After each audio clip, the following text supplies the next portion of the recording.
আমাদের বিএনপি নেতাকর্মীর কাছে এত অস্ত্র এত গোলা বারোদা আসছে বাংলাদেশে। এবার বিএনপির বহুত যারা নেতা আছে এদের কাছে 200-300 করে প্রত্যেকটা বিএনপি নেতার কাছে অস্ত্র অভাব নাই। কি বলবো ভাই, বলার কিছু নাই। আমাকেও একজনে অস্ত্র ঠেকাইছিল কদিন আগে, বিএনপির এক নেতা।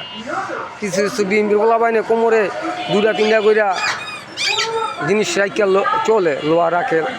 হ্যাঁ, এত অস্ত্র লাগে প্রত্যেকটা বিএনপি নেতাকর্মীর কাছে 2-3টা করে অস্ত্র আছে।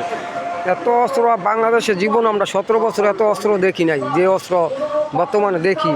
তো কিছু কিছু বিএনপি নেতার কাছে যাইতো বইতো চা খাইতে বা কোনোভাবে গিয়ে যদি ডাকা গেলে কী করে জানেন, পিস্তল দেখাইয়া ভয় দেখায় বিএনপি নেতারা। আওয়ামী লীগের আমলে তৈরি ছিল না, কোনো নেতাকর্মী দেখি নেই। আমরা ব্যবসায়ী আঙ্গরে আটকাইছে। আওয়ামী লীগের আমলে এত সুন্দর পরিবেশ আছিল, কোনো ব্যবসায়ীদের ডিস্টার্ব করে না, ছোটোখাটো ব্যবসায়ীদের। আর এখন বিএনপি নেতারা ছোটোখাটো ব্যবসা হইলো, ব্যবসার টাকা দিয়ে দিতে অর্ধেক, আর নাহলে ব্যবসা করে দিয়ে দিত। এটা কি হইলো ভাই? দেশের নীতি ভাই? বিএনপি নেতাকর্মীদের ব্যবসা বুঝাই দিয়ে দিতে হইব, দেশে থাকতে পারবো না, এটা কি নিয়ম? আমরা ব্যবসায়ীদের ঘরে জন্ম নিছি, আঙ্গ ব্যবসা করে ছোটোবেলাতে মা বাপে সবাই ব্যবসা করছে আগে, এখনও আমরা ব্যবসা করি, আমাদের ছেলেরাও ব্যবসা করে।